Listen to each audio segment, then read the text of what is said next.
Okay, good evening. I call this regular meeting to order at 6:31 PM. Commissioner Cabot, can you please lead us Sure. in the pledge? Everyone stand, put your hand over your heart. Ready, begin. I pledge allegiance to the flag of the United States of America and to the republic for which it stands, one nation, under God, indivisible, with liberty and justice for all. Thank you. Danielle, can you please call roll? Commissioner Cabot, Present. Commissioner Cordero, Present. Vice Chair Shea, Present. Chair Huerta. Present. Wonderful. All right. Agenda item 1, approval of agenda order. Are there any objections to the agenda order? None.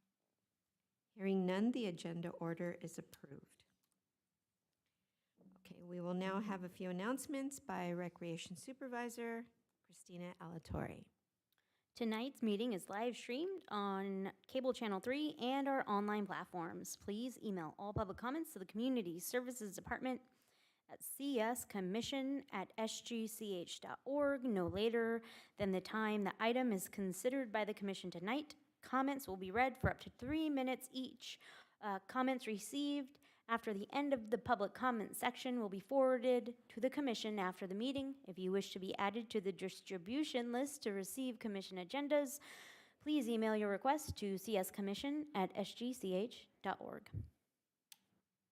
Thank you. This is the time set aside for members of the public to address the Community Services Commission on items of interest that are not on the agenda, but are within the subject matter jurisdiction of the Commission. Pursuant to the Brown Act, the Community Services Commission cannot answer any questions or take any action until such time as the matter may appear as an item on a future agenda. Danielle, do we have any public comments for tonight's meeting? We have none. Okay, thank you. Moving on to item 3, action items. Approval of the minutes. The minutes are a record of the official actions taken at the Community Services Commission meeting. Danielle, do we have any public comments on the action item? We do not. The time for public comment on this item is now closed. Is there a motion to approve the minutes of Community Services Commission regular meeting on Monday, November 7th, 2022? I make a motion to approve. I second it.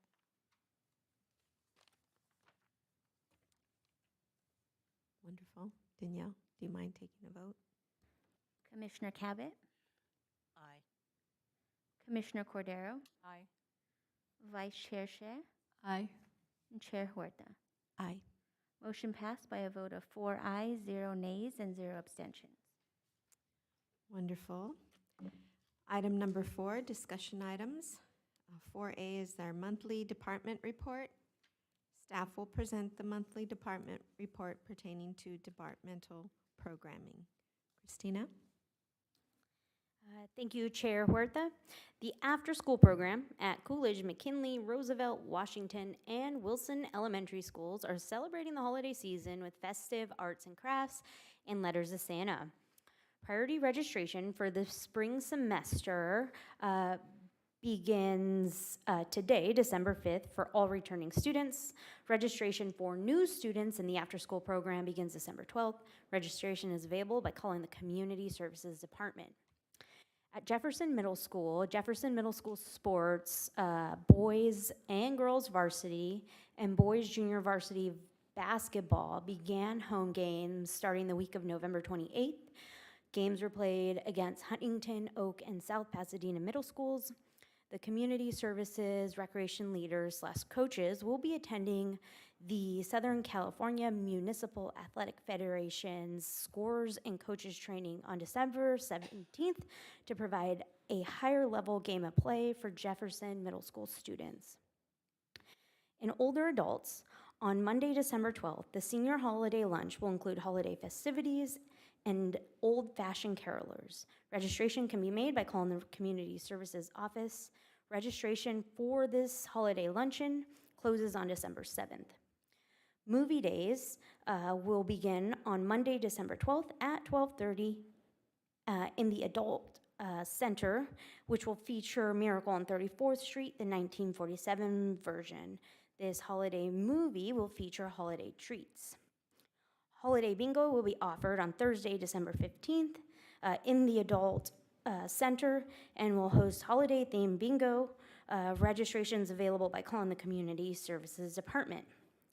Table tennis is now taking place at the Recreation Building Dance Room on Thursdays from 8 to 11 and Fridays from 1:30 to 5:30 p.m.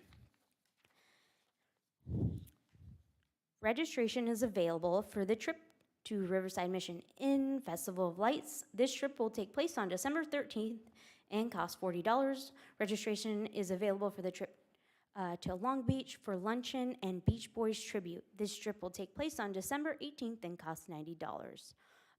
Registration is available over the phone or in person at the Community Services Department. As far as events go, we just held our 45th annual Turkey Trot on Saturday, November 19th at Vincent Lugo Park. There were 172 participants registered for this event. The event included a 5K run and walk, a 10K run, and a 1K kids run. Active San Gabriel Valley partnered with us for this event to offer a Go Human demonstration in front of McKinley Elementary School, which was a temporary high visibility crosswalk, and that was along the 1K route. Tomorrow, December 6th, will feature the holiday tree lighting ceremony. The event includes refreshments, live entertainment, ornament decorating, and a tree lighting ceremony, followed by a visit from Santa. Entertainment will be provided by Dewey Elementary School, community service dance classes, the Roosevelt Elementary School Orchestra, and concert band. And this concludes our monthly departmental report. If you have any questions, I'd be happy to answer any of those. Thank you, Christina. Do we have any public comments on the action item?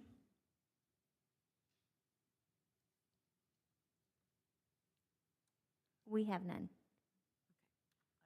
I have some questions. Go ahead. Sorry. Christina, a couple questions on the turkey trot. First of all, that's great participation. What is active SGV? Active SGV is Active San Gabriel Valley, which is a nonprofit organization, and they aim to get people in the San Gabriel Valley active and outdoors. They typically sponsor bicycle clinics or bicycle tune-up clinics. They've partnered with us previously for several events. I can't think of the event off the top of my head in the past. Oh, the Mission to Mission event. So they were a big partner in that, and really they're all about getting people outdoors and getting people active. Okay, thank you. I've never heard of them. One other thing, what's the Go Human demonstration? So the Go Human demonstration was a high visibility crosswalk in front of McKinley Elementary School. So they basically they put out a very bright crosswalk and enhanced it with a couple of planter boxes and shrubs, just to kind of show people that they can be active and they can cross the street safely in front of the elementary school where there wasn't a crosswalk available. Oh, so is this something that they're going to do at schools in regular, or is it just this a demonstration? It's a demonstration. It was a one-time demonstration, and they've partnered, Active SGV partnered with a funder to be able to provide that, and they've been doing that, not that specific type of demonstration, but they've been partnering with other organizations such as a school district. They partnered with them for the Walk to School Day. Oh, okay. And one other one. On your after-school programs and your Jefferson Middle School sports, do you have a full capacity for all those then? Are they filled up? So currently, the after-school basketball program is not filled. So what we saw is the boys' JV and varsity basketball had a high demand, and there were a lot of people wanting to participate in that. As far as the girls' basketball, there wasn't as high of a demand, so we were only able to offer the varsity program for Jefferson at this time. I think it just depends on the sport, but we are working with the principal to try to promote this program. And are you getting full participation for these older adult events that you have on a regular basis? Lunch and movie days? Oh, how about the older adults? Do you have full precipitation for that? I think that's something that, Participation. Danielle oversees, and she can give you a little bit more better Okay. feedback for that. Just curious how much activity we get out of these. It really depends on the activity, of course. When it comes to bingo, we do have our regulars that come on the third Thursday of every month. For bingo in particular, we have about maybe 20 regulars that come. Every now and then it rises on occasion. I think by having themes for each month, it kind of brings everybody out.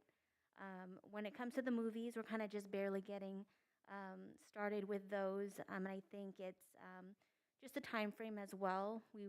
We had it set for 1 p.m. to 2 p.m.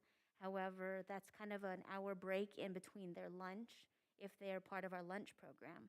So we decided to move the time a half hour earlier. So that way we're catering to those who potentially want to stay for the movies. They wouldn't have a large gap. So we're hopefully we'll be able to continue to grow those programs.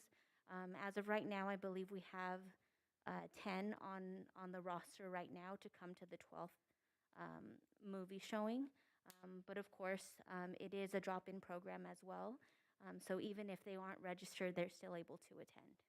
Thank you for that information, ladies. You're welcome. And I have a question about the trip to Riverside Mission Inn. Do we have a flyer for this event? I saw the Facebook post, but I just wondering if we have flyer. We do have the guide that did go out. Our guide does have all that information there. We did have an Instagram post that was recently submit, I believe, on Saturday. So that's something that's being shared. Registration is closing soon for that trip. And I think as of right now, we have about 35 participants that are planning to attend on that day. Do we have a limit? 46. Okay. I have a question. On the Mission Inn field trip, would they be returning in the daytime, or would they be able to see those beautiful lights that I saw on Instagram? Yes, they will be able to see the lights. I believe they are leaving at about 6 o'clock or 6:30 to come back home by about 8 o'clock or 8:30. Okay, it is getting darker earlier. And then actually I have a question about after-school sports. And Christina, you said that only the varsity was being offered and only for the boys right now because of low enrollment? It was for the boys, JV and varsity, and then for the girls, we're only able to offer varsity at this time. Oh, you can offer for the girls. They did have. Yes, so typically, for example, with volleyball, we had a high interest, and volleyball season was the same time as football, so we were able to offer boys JV and varsity football, and girls JV and varsity volleyball. So it just depends. But for the girls, the JV was not popular. No, there wasn't as much interest. We work with the school district to try to, have them advertise the program, but there just wasn't as much interest this time around. And has it been in the past? I'm just wondering what the problem is. Maybe they feel that they don't know the sport yet. Maybe they need more hands-on lessons or encouraging new players. So typically, we do offer this. We have offered it in the past, and we did offer a JV program. However, we aren't 100% sure why. There was also a gap in the years, so we've kind of been off for 2 years. So some of these, what we're seeing is a lot of these junior varsity players do not have any experience. Whereas in the past, they may have had experience their first, I'm going to say their 6th grade year going into middle school. And some of them have missed that. Okay, because of the gap and what's been happening. Okay, that makes sense. Thank you. And my question is, what time is the holiday lunch on the 12th? The lunch check-in will begin from 10 a.m. to 11:15. Registration will actually be closing on the 7th, so it Wednesday. is a quick turnaround. We will have the old-fashioned carolers. They will be performing from 11:15 to 11:45. Okay, great. Okay, now, Christina, do we have any public comments on the action item? None. Okay, the time for public comment on this item is now closed. Agenda item number 5, commission reports. Each commissioner may address the Community Services Commission and public on matters of general information and/or concern. This is also the time for commissioners to report on conferences and/or meetings they have attended. We'll start with Commissioner Cabot.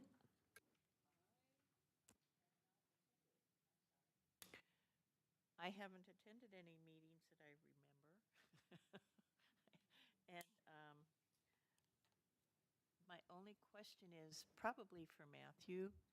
Do you know when we're going to be able to get our 5th commissioner? That's a great question. So we have recruitments going out for the HERE Commission and I believe the Planning Commission right now. So once those are brought in, then council's doing all of them at one time. So hopefully in January, those interviews will take place, and then thereafter, then we'll bring them on to our commission. My other question is, I think Bronwyn's term was up like in next year or 2024? I would need to double check. I Yeah, I believe think it was next year, though. Yeah. And if we bring somebody on, will they get the full term then?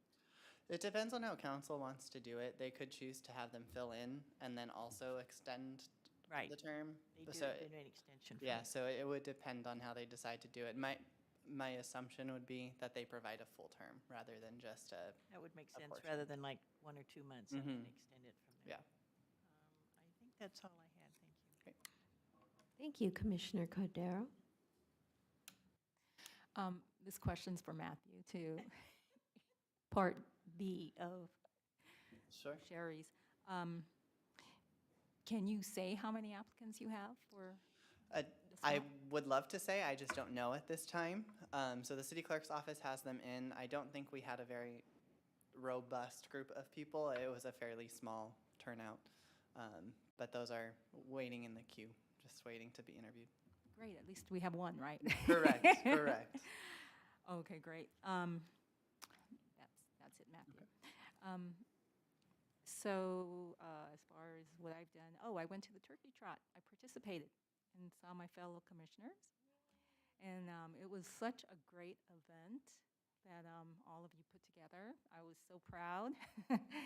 And quite a few people attended and participated. It was a lot larger than I anticipated. And that's it. Thank you, Commissioner Shea. Okay, I have a few. On November 17th, I went to the Boys and Girls Club of West and Gabriel Valley Music Award Gala in LA. Their Boys and Girls Club is really featured on the music programs, and then they're really doing really good job on the music. And maybe it's something that we can consider in the future, just for our reference. And on November 18th, Matthew helped me to organize a meeting with our current public information officer, Clara Sen, to help me understand our current situation with our social media and our translation programs. And then there are two takeaways, I will say. One is right now we're doing the translation program with outside agencies. And then my thinking is that if it's possible for us to start a translation internship program within the community service department, to start it small and see how it goes. And then if we can have a good turnout, and maybe later we can apply it to a bigger scope. And also considering that we're paying for the outside agencies, and might as well using those money to to encourage our local students or schools to help out on our city. I think they're gonna be more enthusiastic about it. And the second thing is on my reservation of our Chinese posting on WeChat, I noticed there's some wording, I would say wording issues. So Clara was also mentioning that she is trying to build a Chinese vocabulary library for those specific like tourism place, like Mission District, Mission Church, and important streets to make sure we have the correct translation, because our city has a lot of history, and we wanted to make sure our translation is matching with our history, and so our residents, they can continue learning about the history and then remember the history. And then I will think about more programs or what other approaches we can do to be more creative on the social media posting. And on the November 19th, I went to the turkey trot with my husband, George Herrera Avila, at the morning, 6 a.m. with 2 other volunteers from Gabrielino High School. And we also met other volunteers from Gabrielino High School Key Club. And we were helping to pass out the shirts and then giving medals with Commissioner Terry. And it was a fantastic event, and I made a video for the event. I hope you guys liked it. And on the same day, I went to a Arcadia Public Library's event about a Chinese book sale. All the books are like outdated book, but so they're selling it like 1/4 cents, half cents, 3/4, like really cheap, really good books. And so after I talked to them, and they mentioned that they're doing those events every month for different style of books. So keep tuned and see what sales they have, and also is something maybe we can consider in the future. And on November 13, we went to a legislative update and operation luncheon with Senator Susan Zubel at the DoubleTree Hotel in Roseme. She was our senator for our district, but because of the redistricting, she's no longer a senator. But I really appreciate what she has done in the past few years, and hopefully we can still do something good for the community, like what she also mentioned in her meeting. And on December 3rd, we went to Leading by Example Speaker Series event hosted by the LA County Asian American Employee Association. Supervisor Barger attended as well. It's a panel that meaning to help the Asian Americans to how to climb the ladder on their career. I think it's really helpful. And then the last but not the least, yesterday on December 4th, we had our first St. Gabriel for Change first community cleanup event at the Vincent Lugo Park. It was organized by me and my husband, George Herrera Avila. And then we had about 9 participants. We borrowed some thanks Matthew, and then Public Works Department. They helped us out with some tools, and we were able to get the event going. And then our food sponsor, Papa John, the event started at 1 p.m. and then we were able to scout the whole Vincent Lugo Park and then pick up trash. In the beginning, we thought it may be clean, but actually we found some reusers and identified one homeless man was actually sleeping under a big tree. It was pretty hidden area and with a lot of trash in there. So that's like completely different issues that we need to address. And that concludes my meeting report. Thank you. Thank you for sharing that. Okay, my turn. A couple of meetings these past few weeks. The first one was with Herald Christian Service Center. I met with the CEO and the COO of Herald Christian, took a tour of their facility in El Monte. Very impressive. I don't think that they are open yet, but it's going to be like a one-stop shop for families that are looking for health care, dental care, optical. You can sign up for Covered California, Medi-Cal, Medicare. They have case managers. They have everything you can, acupuncture. They really are focused on making sure that they are caring for families in a central location. And we also had, and then they came and they visited Mission San Gabriel, and they took a tour of our facility. And their comment, like everyone else's comment, oh, I didn't know that you had this, that, and the other. So it was very productive for us to see what they do and for them to see the campus and where it's situated. We had conversations around workshops that can be conducted, whether they are here on Mission San Gabriel's campus or through community services, but they were so instrumental with bringing vaccines in to residents during COVID.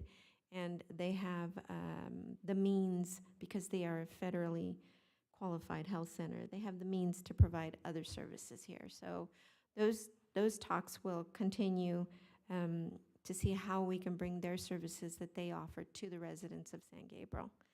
And then they're also interested in other programs. Summer school, they're looking for a facility where they might be able to provide a summer school program for their families that are working, but during the summer they need that extra care of their children, after school hours, after summer school hours. So it was a very good meeting. We also met with my pastor, and productive, and we're just going to continue to collaborate as we move forward. Another meeting I had was with the LA County Mental Health Department in collaboration with the Archdiocese of Los Angeles and Mission San Gabriel. The Archdiocese of Los Angeles has instituted an office called the Care of the Whole Person. And the Care of the Whole Person really tries to identify the needs of the 300 parishes that exist in the diocese. The representative that we met with from the Archdiocese, one of her focuses, because she has many, is on mental health services and how we as a parish can provide help to our parishioners that may need any type of counseling or services. They've rolled out a new program where they can train a minister or someone who wants to take on that ministry within the parish and become a counselor.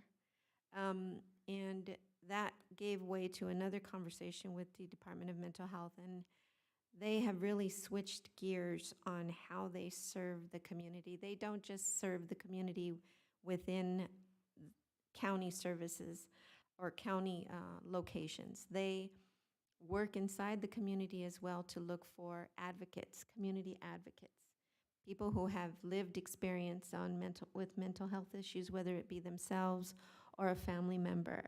And they train them, and in some cases they pay them to be advocates, because there's such a stigma on mental health. And so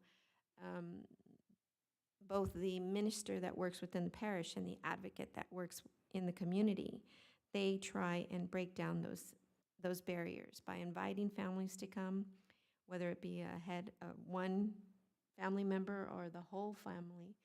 They work to train, and this is all free from Department of Health Services, and they have a whole office that really works on preparing people to work in the community. So that was very very fruitful for Mission San Gabriel. It means that it's something that we're going to work on to find people within our parish that will actually become advocates and work with members of the parish community, but then also as a resident and knowing that these services are available. I'd like to become an advocate for trying to find people within our community. And they offer services in so many languages. Of course, their resources are much larger than ours, but they're the county, and in many instances, people who are suffering from mental health issues or family members are afraid to reach out, and this is our way of becoming that liaison. So I look forward to working with our department to see how we can all collaborate, how Mission can collaborate together with the city of San Gabriel, and how we start providing these services to our residents. And I think that's it. Oh, and I also went to the turkey trot. Good job, everybody. And your staff was great. It was cold, but it was fun. And the kids are those are the best. So thank you for all your hard work. I have a question for you, Chair Huerta. There is a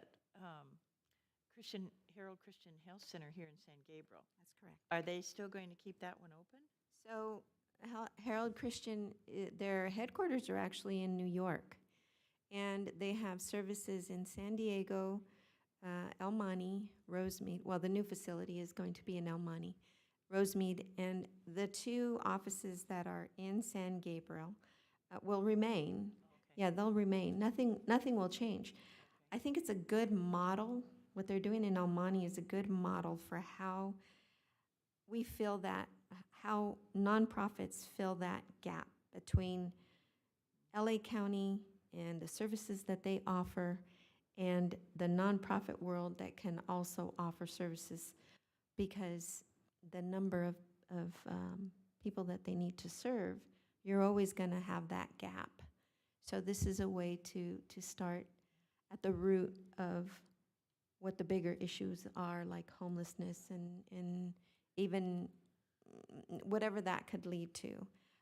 But they need advocates, and they need to start, it's a grassroots movement within the county, which I was floored.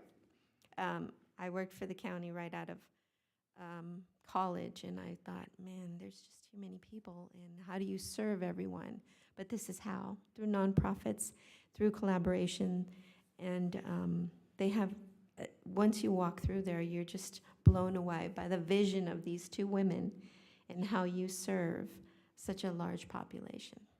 Well, I'm glad that the San Gabriel one is still open, because I know they've been there for a while, and they service a lot. 40 years. Yeah, and they service a lot of people, and their facility is getting rather old and limited, but they do provide basically all the things that you mentioned. But Correct. yeah. And now they provide it to not just the Asian community, because the two facilities here in San Gabriel are really focused on providing for our Asian community. But the one in El Monte, because El Monte, Rosemead, we all share the same space, but now they have a full staff that are Spanish speaking. And so you have case managers that's Spanish speaking. That's a huge It's a big step. benefit. It is. But like both Carolyn and Polly said, everyone is a brother or sister. So that's the foundation that they come from, and serving the community. So Well, and they were the first ones to offer the vaccines here. yes, they were. So they're huge. Well, I'm so glad that they're going to stay here in San Gabriel. Oh yeah, they have no plans to move. They have plans to expand. Oh, okay. Yeah, they're just trailblazers. So thank you. Okay, on to staff comments. Dates to remember. Tomorrow, Tuesday, December 6th, is our holiday tree lighting ceremony beginning at 6 p.m., along with our city council meeting beginning at 7:30 p.m. Tuesday, December 20th, is our city council meeting and that will begin at the regular time of 6:30. And that is all we have for December. Wonderful. General staff comments. Staff members have the opportunity to address the commission and public on matters of general information and/or concern. Yes, so I have two items. The first is I'd like to thank all commissioners for volunteering and helping and participating in our annual turkey trot. Our staff definitely appreciated it. I know I appreciated it as the event organizer for this, and the extra hands that morning were very, very helpful. The second thing is our next meeting will not be until Monday, February 6th. There will be no meeting in January. However, with that being said, because we do not have a January meeting, we will use the next 2 months as time for commissioners to work on the work plan. If there's any questions or assistance needed, or if you'd like to schedule a meeting with myself, Matthew, or Rebecca, please feel free to reach out to any of us and all of us, and we'd be more than happy to assist in any of the work plan items. Thank you, Christina. And thanks to the staff. Awesome staff. Okay, adjournment. The next regular Community Services Commission meeting will be held on Monday, February 6th, 2023 at 6:30 p.m. Information regarding matters to be considered at each meeting will be available on the Friday before the Community Services Commission meeting on the city's website at www.sangabrielcity.com. This regular meeting is now adjourned at 7:07